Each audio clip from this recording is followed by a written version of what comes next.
So I was born in Insert Southeast Asian country here. that is still developing. I was born half half Cuban. And so that led me ultimately to not exactly looking like other people, whether it be from facial features to even my skin tone. In the end, I just stood out regardless. It also didn't really help that throughout my life, I have also been a pretty big boned person. I've been fat my whole life.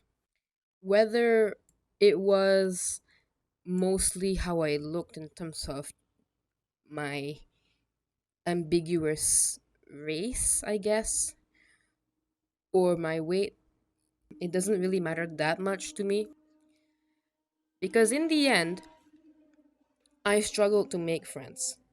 I guess it was kind of easier when I was much younger. I remember being in elementary school and being able to just talk to people and make friends easily. But I was never really able to keep them. Nobody in my life that I have spoken to in real life have stuck with me. Whether I met them in elementary school, whether I met them in secondary school, if I met them in high school or college, I just haven't really been able to keep long term friends that I meet in real life for that long. When it comes to making friends or fitting in social situations, I always felt as though there was just some kind of block between the people that I would talk to. Sometimes it would be in terms of interests, other times it would be the fact that the people I meet and I'm trying to cultivate a relationship with won't truly accept who I really am, which is queer. I am a bisexual woman who is racially mixed, living in a country that has laws that work against me, and where most of the people there still have a pretty conservative and closed mindset towards just the entire topic of LGBTQ plus. And even then, it just felt like the values that I was raised to embrace, whether it be through example, whether it was through YouTube videos and being chronically online, I felt like I wasn't really able to make a genuine friendship or any sort of connection. I would always hide certain parts of myself to those people, and I always felt like I was putting on a mask, a different side of myself, whenever I would hang out with those people. When I was in high school, I had mild to moderate, I guess, social anxiety. I just would not talk to people in my class. I was afraid of striking up a conversation. Eventually, as time went on, some students were like trying to include me in things. I tried to speak up more. I actually even watched a bunch of videos on how to have better conversations and just how to feel less scared of being social. I don't know if it was like actual social anxiety. I'm just calling it that. I think it was more so just about being shy. But regardless, I related pretty hard to Moko from Watamote when I was like 15, especially. I think another factor that contributed to me feeling disconnected from other people in my life at the time was that I grew up on the internet. I was given just a piece of technology at a very early age. I was given a phone and I watched cat videos. It went down deeper into watching stuff like Vanos Gaming, Unleashed Films, all the weird and classic internet stuff. That was what I grew up on. I would continue to exist within the digital realm for the next 10 years. I am 18 now. I got my first phone when I believe I was about 9 or 12. I remember I first started using YouTube when I was like 12. So uh that was my first direct experience with the internet. And then it only got worse when I got my own piece of tech. A lot of the things that I was interested in just weren't the things that other kids were interested in. Sometimes I would find friends that actually like drawing. I had friends that liked to draw for a while during elementary school, but then as we move schools, people drift apart. People make new friends at their new schools, and then people just grow each other out, I guess. I don't really think it's a matter of removing yourself from the people that you used to be friends with or trying to ghost a person or ignore them or remove them completely from your life. I think ultimately it's just getting caught up in the ebb and flow of where your life is going. I guess it is very easy to take for granted and neglect the past connections you have. Even when I do reach out to my old high school friends or to my old elementary school friends, it's just not the same. You both have become different people by the time either one of you tries to reach out and reconnect. And sometimes people would just rather spend time with the friends they have now and not have anything to do with the past. At least that's how I see it. When quarantine happened, the loneliness kind of just got worse. That was kind of also where my social anxiety came from, I believe. During COVID 19, I spent a whole lot of my time online. It was also the time that I had my queer awakening.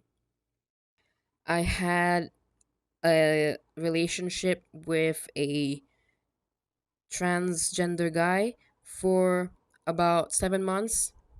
It was a huge roller coaster of a relationship. I won't really give the details here. But regardless, I fell in love with a person who was a female at birth. And it made me realize that I just wasn't straight. I did not just like guys, I liked girls. And I also like people who are outside of that gender spectrum. I've come to realize. It doesn't even really matter what label I want to put on myself. I actually still don't really know what I would call myself. I find myself attracted to a specific kind of person and then different genders, but whatever. And then from that moment on, I had to try very hard to convince myself that I would not be damned to hell. That was the scariest part and the most difficult part of just accepting my sexuality. Because that is really not a choice. I did not know at the time that I liked girls, but the funny thing is, my first ever crush turned out to be a girl. And then after that, it was a boy. It was in preschool. I had a crush on this girl with glasses. It was a very long time ago. In my first relationship, I was 13. It was obviously not in real life. I did not go outside during quarantine at all. My country was on lockdown, like most of the world. My only means of communication and connection were through a screen, as pathetic as that sounds. But I was able, at least I believe I was able to, make genuine connections online. Regardless of my race and my appearance, I just presented myself for who I was at the time. I was able to make friends, albeit short term friends. I don't really talk to many of them, if any, now. There's only like one person I talk to who I've been friends with since quarantine. Everybody else has just moved on with their life, including my, at the time, boyfriend. I tried to tell my parents about this and share my sexuality, hoping that I would get a positive response. I did not. In fact, a very negative response from my father. My mother kind of just tried to convince me I was going through a phase. That was when I was 13. Now that I'm 18, it kind of just seems like my parents have forgotten about the whole conversation being brought up completely, like it was erased from their minds. And I'm honestly upset at that. I really wish that I had parents who were more supportive of my sexuality and my presentation of gender, but I don't. I do not live in a country where the majority is open to learning about the different people there are, the different sexualities, and their experiences. They are all hung up on following scriptures that don't even really work that well for today. A lot can be said about religion, but it's not the focus of this video. I'm just making this video so I can share my experience with being queer and being lonely. And more on that, the fact that my most authentic and intimate relationships were through a screen has made me realize that not only is it possible for you to make real friends online, but it has also made me realize that although there are people in real life who may accept you for who you are, they may be your friend, it just might be harder to find those people, especially given certain conditions in your life that work against you, or just general obstacles. The environment you're put in, whether it's school, whether it's your home, whether it's at work, it's damn hard to make genuine friendships these days, especially ones that last longer than a year or two. It's not just a problem in real life, it's a problem online. Even now, when I try to find new friends online, it feels impossible to see potential for something real. It's also a problem in real life because you must have a reason to be friends with the person. Once you guys are not in the same school, then there's no reason for you guys to really interact. The whole point of your interaction was just to entertain yourself throughout the boring school day. Maybe you had a friend at work, and maybe once they changed jobs, you stopped talking to them. For me, I had friends in school, and then when I left the school, any of them, my secondary, my elementary, I just stopped being friends with everybody. If anything, they're just mutuals on Instagram now. The point is, even though we have social media, even though we can go outside, people are struggling to make real friends, including me. And it can translate into the dating world as well. I don't really know if it's a universal problem or it's just me and being aversive to talking to the people that I am surrounded by. But if I'm talking to someone and I get the impression that if they find out I like women, or they found out other things about me that do not really fit into the acceptable things in this country or the acceptable things in their value system that they were raised in, especially since this country has a lot of conservative ideas that will translate to a lot of people here.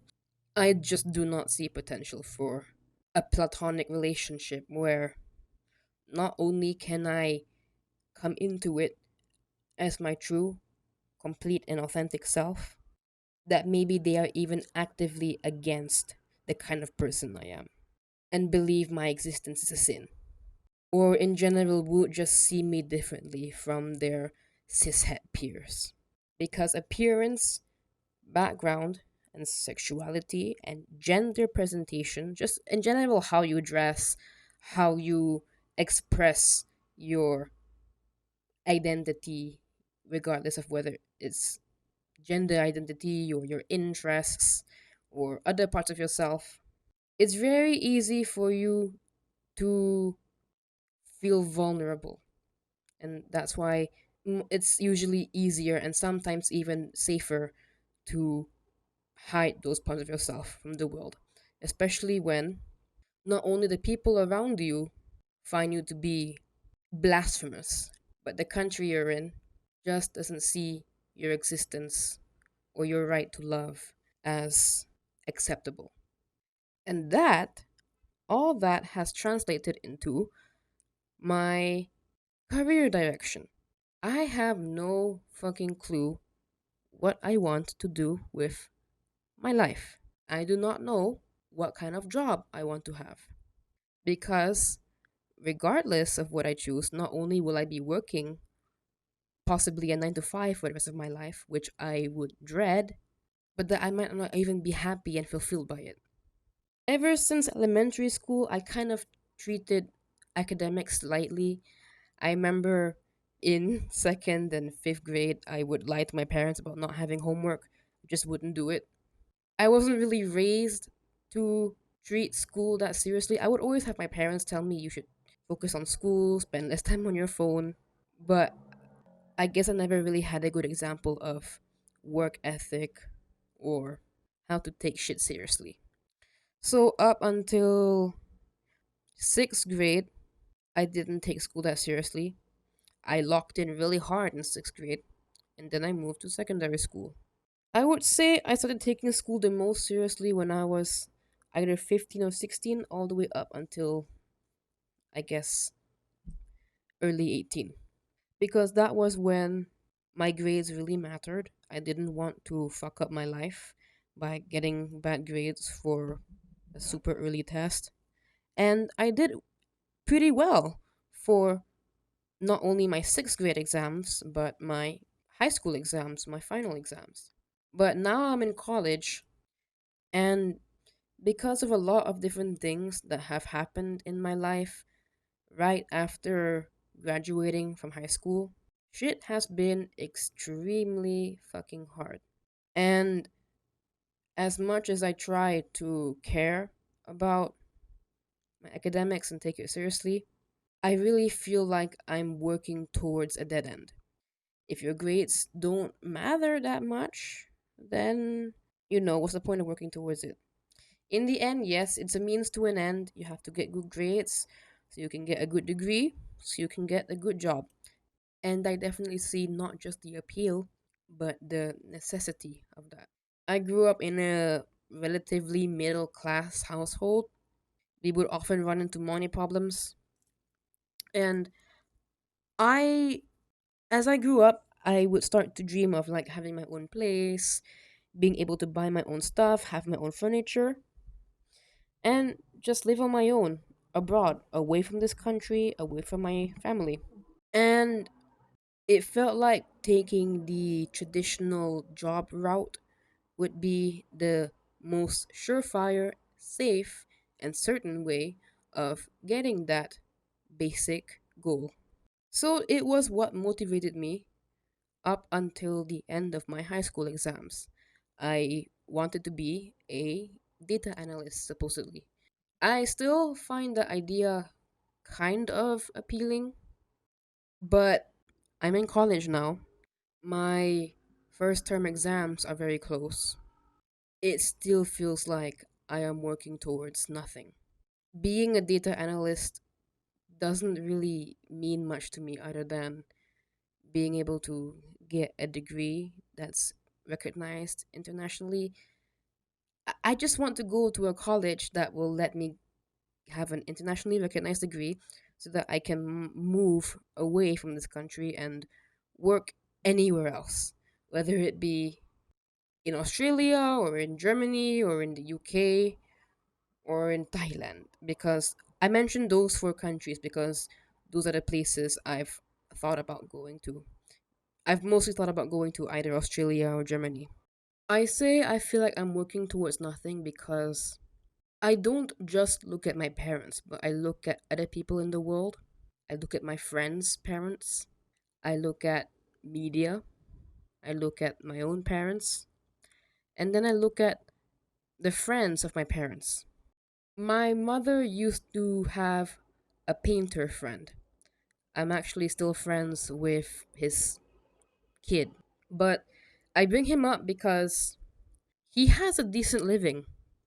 Even though he's just an art teacher, he actually has some of his paintings in art galleries in my country. So I would say he has a decent reputation as a painter. He has a pretty big family. I remember when I would go to his house, the place would be very cramped. It was quite small, but they had furniture, they had shelves to hold the books that they loved to read. They were able to afford instruments, a TV, toys for their kids. I believe the family had like 5 kids, so that makes 7 mouths to feed. And then when you put that into perspective, maybe the dream of having a basic living is not that far out of reach. And just maybe I can achieve that through one of my passions. Ever since I was 9 years old, I loved writing. I still love writing. I'm currently working on a sapphic manga project. I don't really know if I will publish it or not. It's something I'm working on. But writing, drawing, creating in general, even just YouTube. I even had a thing for YouTube along with all my other hobbies. Whenever I do those things, I feel this euphoric sense of drive, this flow state that is unlike anything. I used to do it a lot when I was a kid, and then I would continue for a bit in middle school. So I would continue for a bit in secondary school. But whenever life started to get more serious, I would basically just abandon those things. But whenever I would doubt myself and then I felt like I was focusing on the wrong things, I just abandoned it. I stopped practicing how to draw. I stopped practicing how to play guitar. I blame that on both willpower and lack of discipline, but I blame that on shifting my focus towards what I was raised was more important and should be given more priority, and I thought was just the right thing to do at the time, the logical thing to do, the necessary thing to focus on. And it's true, academics are important. If you fuck up in high school, if you fuck up in college, it can definitely make life harder for you. And my biggest fear is that I either will be homeless doing what I like to do, if I'm even able to when I'm homeless, or working a job that is 9 to 5 is overwhelming. It's something I don't even enjoy doing, and I have to wake up 5 days a week, early in the morning, whether I like it or not, to do the exact same thing every single day with people that I don't even really care about or like for that matter. I really don't want to sacrifice my sexuality, my financial independence and safety, as well as my burning desire to create. I really don't want to feel like I have to choose between my sexuality, being able to love who I want to, and being able to pursue my passions. because it feels like if I take the artsy fartsy route in life, I might not be rich. I might not even be able to make a stable living for myself. I might not even be able to afford housing in the future, which is going to be a big problem for people in my generation, regardless of where we're from, especially in America, though. I'm not American, but I know that a lot of shit has gotten worse in America. I'm sorry for you guys. I feel like I was dealt a bad set of cards when I was born. I felt like I was always lacking something in my life, whether it be academic competence or just discipline. Regardless of whether it was my procrastination, me shifting my focus, lack of willpower, or lack of discipline, I haven't really been able to balance school and my creative projects. I've tried, but in order to keep up with school in college, I feel like I have to always sacrifice something else in order to excel, or not even excel, to survive in college. And I know that if I keep sacrificing what I actually love to do, what I actually know I have the fucking hardware to do, then I'm working towards a dead end. I'm working towards something that I may not even enjoy doing or even really be good at compared to other people. Because if you work in a place where people actually love what they fucking do, and then there are people who really don't care, you can see the difference in not only results, but in work ethic, all kinds of things. I feel like if I continue going down this default life path, I'm going to end up exactly like every other adult, exactly like my parents, exactly like the parents I sometimes see in shows. I really don't want that for myself because it really feels like I have wasted my life. I know I maybe could try to find a balance between my creative projects and my rice work job, but at the same time, I would much rather die with my name attached to what I have passion for rather than what I'm doing just to survive in a society with a broken system. And that's it, basically. Being bisexual has led me to want to migrate to a different country just so I can live and love freely. And I feel as though my lack of discipline, and I feel as though I was born with some sort of deficiency and I have to sacrifice a lot in order to just keep up with the rest of the world and the people that I see in my life. It always felt like I had to do double the amount of work just to get half the results of other people. Maybe half is an exaggeration, but you get my point. Right now, I'm trying to focus on studying for my exams so that I don't do terrible on them when they start. At the same time, I'm trying to slowly work on the script for my manga project. And at the same time, I'm recording this because it's been something on my mind for several months already, and I never really knew how to word it out. I didn't even really know it was something that was bothering me for a while. It was just like a feeling that I had. And then after watching some stuff, asking myself, why do I feel this way, being depressed for a long time, I've come to realize that this is the biggest dilemma I'm facing. Do I want to sacrifice my sexuality for purpose, or will I sacrifice my purpose for survival and being able to love? I really hope that with time I can find out that I don't have to sacrifice either. I also really hope that I will gather more clarity regarding on where I should direct my strengths. I really hope somebody can relate to this, or at least I really hope this gives somebody a different perspective on how gay people are. I also hope it can help somebody feel less lonely and that they're not the only person going through something similar. I just, in general, hope people can relate to my experience. Growing up, Gen Z, ultimately, we have been surrounded by technology and We grew up with it. I grew up with it. It's basically an extension of myself now. Whether that's a bad thing or not, I'm still trying to ask myself. But at the same time, it cannot really be helped if the kind of friends you want to make in real life just don't tick those boxes. So that's it. I have no clue when I will upload another video. Please don't expect me to upload one anytime soon. If I'm feeling like I have something to say or have something to post, regardless of what it is, I will post it.